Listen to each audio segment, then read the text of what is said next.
The Florida Historical Society presents Florida Frontiers is made possible in part by the Jessie Ball DuPont Fund and by The historic Rossiter House Museum and Gardens is in the O'Galley section of Melbourne, Florida. Preserved as it was in the early 20th century, historic tours of the Rossiter House include antiques, artifacts, and family heirlooms, and the 1865 Houston Family Cemetery. The last resident of the home was successful businesswoman and philanthropist Caroline P. Rossiter. The historic Rossiter House Museum and Gardens is available for weddings and other special events. the Department of State Division of Cultural Affairs, the Florida Council of Arts and Culture, and the state of Florida.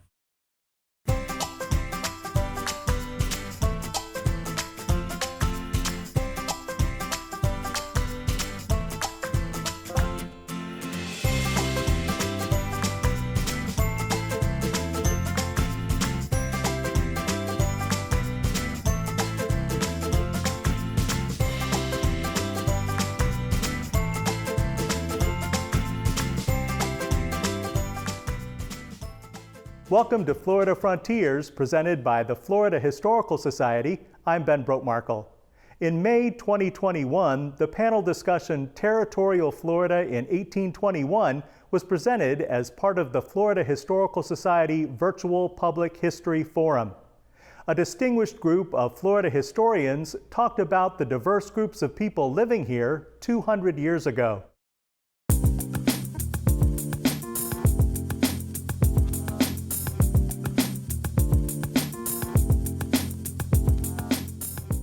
What I'd like to do now is say just a few things, some basic facts, I guess, to get us started on the territory itself. Everyone, of course, watching this panel, I'm sure, is familiar with the First Seminole War and the process by which Florida became an American territory, Andrew Jackson's role in creating or at least invading Spanish Florida, which triggered a series of reactions, which resulted in the Adams-Onis Treaty, which was signed with Spain in 1821. The treaty itself was ratified in 1821, and Andrew Jackson himself was appointed commissioner to actually receive the formal transfer of the territory in Pensacola from the Spanish. And then, of course, some other highlights, of course, that are going to be going on during this time frame is Jackson will actually receive that transfer on July 17th, 1821. He would resign in October and return to Tennessee. And almost simultaneously with this resignation, the person who would eventually become governor of Florida, William Pope Duval, would come to St. Augustine, not as governor, but as a judge. So he would arrive in St. Augustine in November 1821. And interestingly, he would actually come to St. Augustine's back door. He would not come by boat directly to St. Augustine. He would actually come to Jacksonville, or present-day Jacksonville, and paddle with his brother-in-law all the way down the St. Johns River and to a place called Piccolata, and ride a horse to St. Augustine from there, from the St. Johns River. And in that process, he would report what he found, the native people. He would write back to John Quincy Adams, who was, of course, Secretary of State. And within a very short time after he met his first session of court, he would go back to Washington, lobby for the job, and he was actually appointed the first governor of Florida. And he would actually come to come to Pensacola after President James Monroe signed an act creating the Florida Territory, which stipulated all the different aspects of the territory. The governor appointed by the president, a legislative council appointed by the president, and again established the territory under American control. He would leave Pensacola, that is Duval, and then, of course, later the next year arrive in St. Augustine and oversee the second meeting of the Legislative Council. And while there in St. Augustine, he would commission two individuals, William Simmons from St. Augustine and John Williams from Pensacola, to meet together at an appropriate spot to build a territorial capital.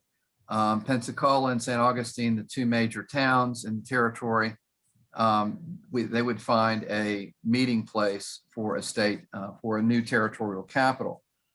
By March of 1824, Duval would proclaim this site that they would find the capital of the new territory. So with those basic facts, I'd like to go ahead and turn it over to Jim Cusick, who's going to tell us about what was going on in Pensacola at this time. Jim? All right, well, thank you very much, Mike, and thank you to the Florida Historical Society for hosting this panel. I think most historians would agree that modern Florida began or had its inception with the Age of Jackson. And Andrew Jackson came to Florida 3 times, all 3 times to Pensacola.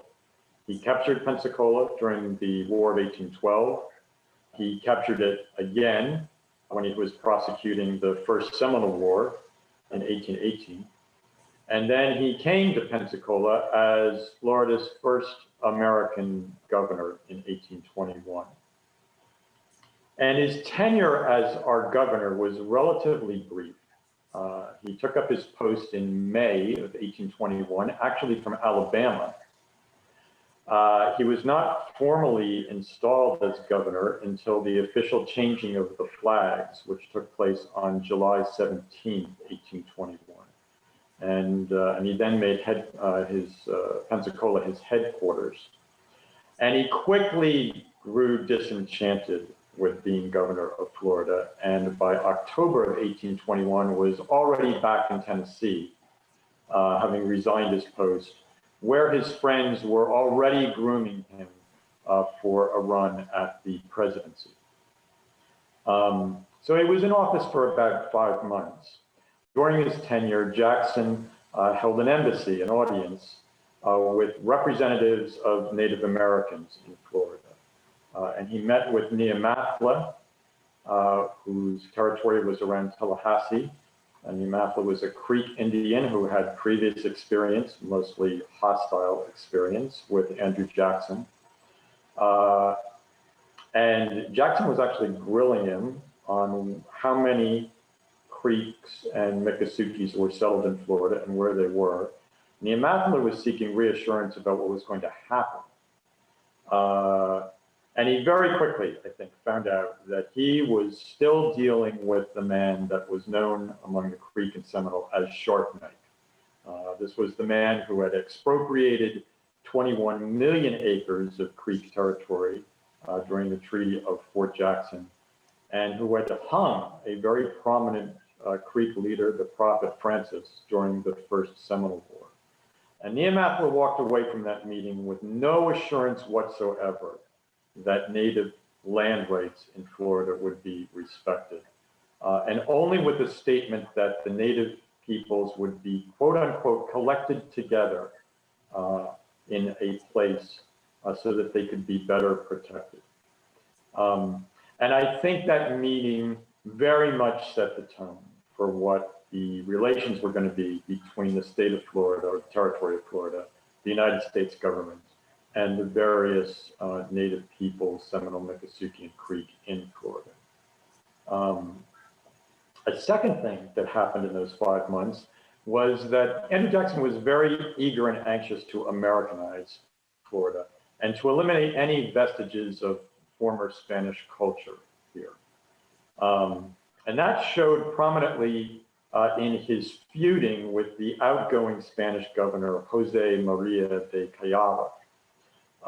In particular, Jackson prompted Callava to turn over the files in a legal case that Jackson wanted to try involving inheritance rights. And when Callava refused to turn over that case, Jackson forcibly confiscated the papers from Callava's house, had a heated argument with him, arrested him, and threw him into jail in Pensacola, and then proceeded to preside over that case himself under American law. But I think in retrospect, if you look at the 5 months that he was in office as governor, What we can say is that Jackson moved with his typical vigor to change the trajectory of Florida and to move it from being a former Spanish borderland to being a society that would evolve into a part of the American Deep South. Susan Parker is going to share with us events going on in St. Augustine on the other side of the territory. And so, Susan, can you kind of take it from there? I'm going to go into what I think is a little bit of a dangerous enterprise, and that is to try to read the minds of people from 200 years ago, because I do such a poor job of reading the minds of the people that I live with. So I will try that anyway. And so I want to try to put you a bit in the role of the residents that were here, that have been here a long time, when St. Augustine on July 10th became American. The residents who were here at that time, who were in their 50s, would have seen the previous transfer of the colony from Britain to Spain. So they were now in their second transfer. And if we had some really old people here, there might have even been someone who had seen it go from Spain to Great Britain, but I doubt that. The persons that I'm talking about in their 50s would have been teenagers at the time of the transfer to Spain, and they would have been born in British St. Augustine. During the transfer, the residents of the town could not see the actual signing of the act of transfer, which took place in Government House, but the public could watch the lowering of the Spanish flag and the raising of the US flag at the Castillo de San Marcos, the marching out of the Spanish soldiers, and the entry of the American soldiers into the fortress. The people in St. Augustine who did get to see the act of transfer signed by both Jose Coppinger and Colonel Robert Butler, who was the American representative, were 5 city council members. They were in attendance at that act of the signing of the transfer, and also the delivery of the key of the city gate to Butler. They had just lost their political standing and authority, similar actually to the way that we see people lose their political standing today when we have a transfer of power after an election. And now the Americans were in charge. The new officials were American. They were not longtime Florida residents. The officials in St. Augustine that had been in St. Augustine were being supplanted. Most of the officials appointed for Florida, either one, were political paybacks, and all did not go smoothly with the assumption of American authority. For one reason, the appointees were slow to arrive, for a number of reasons, and they also arrived as yellow fever came into the town. And even after the officials arrived, some of them did not live very long, leaving voids in the brand new government. I would expect that many of the St. Augustinians in 1821 on July 10 could still recall that the Americans had invaded their territory only 9 years earlier and savaged Northeast Florida, burning most of the countryside, as Jim Cusick points out so well in his book, The Other War of 1812. St. Augustine was spared, but little else was. Francisco Jose Fecho's home, and Francisco Jose Fecho had been one of those councilmen, had been burned, and part of his family had escaped in a boat in 1812. Then the invaders exhumed the remains of the family patriarch and spread them around. Who could forget an experience or a memory like that?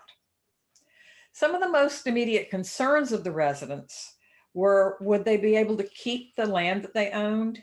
And would they be able to worship as they had been accustomed to for decades? The claims for the homestead grants out in the countryside, usually what we call Spanish land grants, dragged on for quite a while. Many of them dragged on for decades. Disdain for the residents' Catholicism was also a flashpoint. And within 2 years of the transfer, the St. Augustine Catholic parishioners feared they would lose their church to the US government, the church building itself. If you were a holdover resident, this was not a good time for your land or for your Lord. Thank you.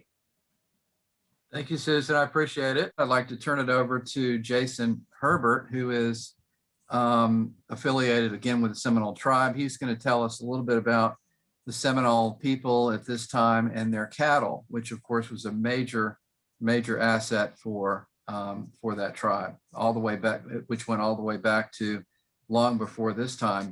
But he's going to focus on that situation at this point. Now, by that time, the Alachua Indians had for 60 years engaged in constructing new cultural, political, and territorial definitions based upon their access to a natural resource unlike any other in the native South, feral cattle. Ahaya, also known by English-speaking contemporaries as Cowkeeper, established the Alachua communities, including a de facto capital of Cuscahuila sometime around 1750. The Alachua towns continued to hunt and herd cattle throughout the remainder of the 18th and early 19th century, trading the animals and their beef and their hides and other products with the Spanish Empire via the Panton and Leslie Company, along with smaller traders along the frontier and across the St. Mary's River into the new American Republic. They also welcomed in maroon settlements, and the inhabitants of which likely shaped the ways in which Alachuas managed their herds. Their success was undeniable, and their animals and their land were among those targeted by self-styled patriots in 1812 through 1814. Beginning the first violence against Florida Indians by the United States that has existed in some forms until today. Alachuas helped to beat back the patriots through at great cost. Payne died as a result of his wounds, and Americans torched hundreds of homes, stole thousands of head stole thousands of bushels of corn, and stole hundreds of horses and cattle. And Alachuas built new settlements along the Suwannee River to the prairies west, where they could still manage their herds, just as Andrew Jackson's army tore through the region again a few years later. By 1823, the Alachuas still maintained control over the region and the herds upon it, though the continual assaults upon their sovereignty had clearly taken its toll. Florida Indians selected Creek Neamathla to be their primary voice at negotiations with the United States at Moultrie Creek. And even then, American promises around a new southern reservation revolved around selling the Indians on its cattle potential. In the South, James Gadsden promised, you have lands enough to plant and for the grazing of cattle. And this worked out well for the Indians of the Panhandle, who gained the rights to small reservations near the Apalachicola River, if at least temporarily. But Indians in the central interior reluctantly agreed to herd their animals south to lands untested for the promise of 20 years of peace. As Alachuas moved onto a reservation that Governor William Duval called the poorest and most miserable region I ever beheld, white settler colonists moved on to lands that Indians had made viable via their cattle mastery, laying claim even today as the state's historic cattle wranglers. Seeing the Alachuas' relationship to cattle and how it defined their sense of identity and political territory allows us to rethink the nature of Alachua and Seminole history itself. Much of it has been about when Indians, namely Alachua Indians, but also Miccosukee and others, stopped being Creeks and started being Seminoles. Traditional understandings hold that Seminole ethnogenesis occurred sometime after the Patriot War, or even into the First and Second Seminole Wars. But I posit that perhaps that by seeing the Alachua's cattle culture as it was allows us to question the ties that bound them to other towns and alliances in the native South. I don't see Alachuas as Creeks at all. Whatever political affiliations they had with other towns were shed upon Alachua's 1750 establishment and reinforced when Alachuas moved to assert their best interests, even when it conflicted with the Creek Confederacy. Creek Tustanucky Flugo in 1812 famously highlighted the Alachua's independence when he complained that they do not follow our rules or go by our orders. They have turned their backs to us. The reality is that Alachua Indians always acted independently of Creek towns because they were always independent of them. Their sovereignty is demonstrated by their continual conflict with Creek towns, often over the natural resource that guaranteed their legitimacy. Alachua sovereignty throughout the late 18th century and into the early 19th century was written on rawhide. Thank you, Jason. I appreciate that. Well, your part in this really kind of dovetails a little bit with our final presenter, and that is Cantor Brown, who's going to share with us what was going on in the lower part of the peninsula about this time, particularly with African American or formerly enslaved people, and also, well, free African Americans as well. So Cantor, would you like to go ahead and take it from there? I got to begin in 1817, 1818. Jim mentioned that Andrew Jackson had, he was kind enough not to use the word invaded Florida 3 times, but the most recent time he had entered Florida was in connection with what we've called the First Seminole War of 1817 and 1818. And that struggle saw Jackson pursuing what were now his enemies, who were either Red Stick Creeks, Upper Creeks that he had fought earlier in Alabama, or Seminoles, some very closely associated with the people Jason was talking about, and then at least 400 Black Maroons, many of whom had served in the British Army during the War of 1812, and who were trying to protect their families and getting them out of Jackson's way. In any event, all this culminated in early April 1818 at a fierce battle fought on the Suwannee River near Old Town, called the Battle of the Suwannee. And on that day, 400, reportedly 400, Black warriors fought off Jackson long enough for their families and their allies to escape south of the Suwannee into the peninsula. Now, those groups went to different places, but I'd like to mention three of them in particular. The man who in 1821 is going to succeed as chief of the Seminoles, Miccosukee, apparently went to a village they've often been called slaves, but so many other names are used for them, vassals or associates of Seminoles and the slaves of Micanopy, at a place called Paliclacaha in Sumter County. So we have a Black village that new life is breathed into in 1821 in Sumter County. The Upper Creeks, under their chief named Peter McQueen, a bitter enemy of Jackson's, went to an old seasonal Seminole hunting town at the principal ford of Peace River that opened the approaches to the South Florida hunting grounds, and not coincidentally, the great Peace River and Kissimmee River cattle ranges. The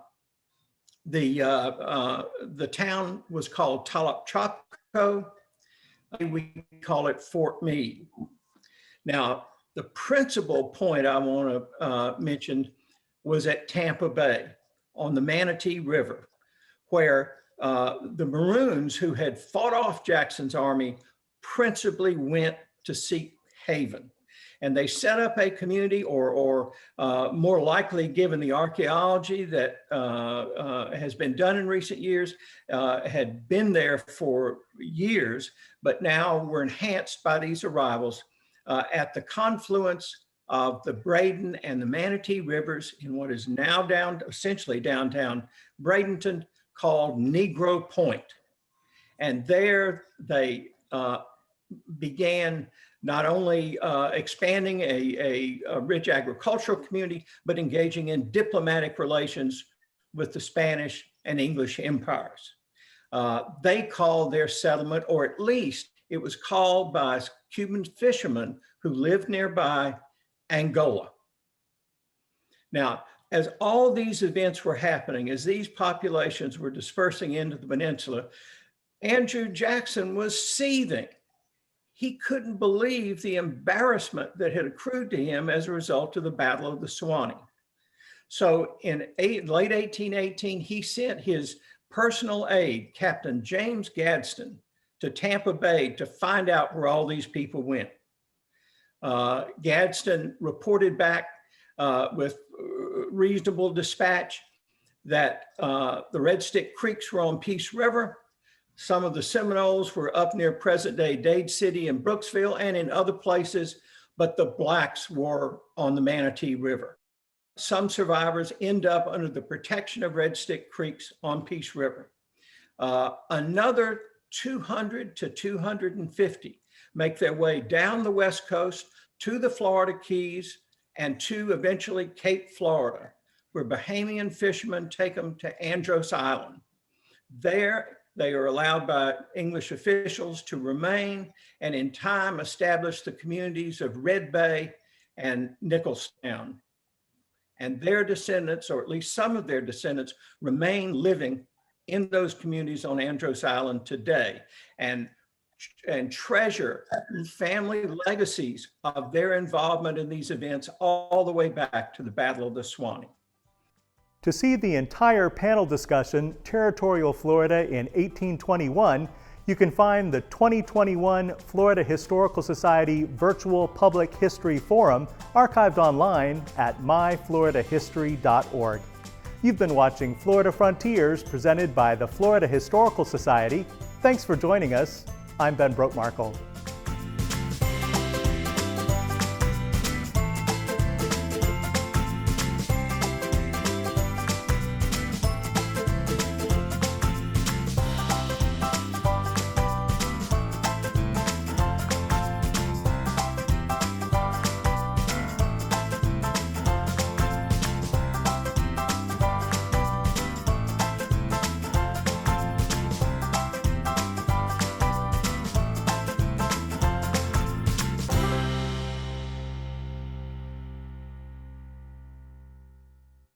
The Florida Historical Society presents Florida Frontiers is made possible in part by the Jessie Ball DuPont Fund and by The historic Rossiter House Museum and Gardens is in the O'Galley section of Melbourne, Florida.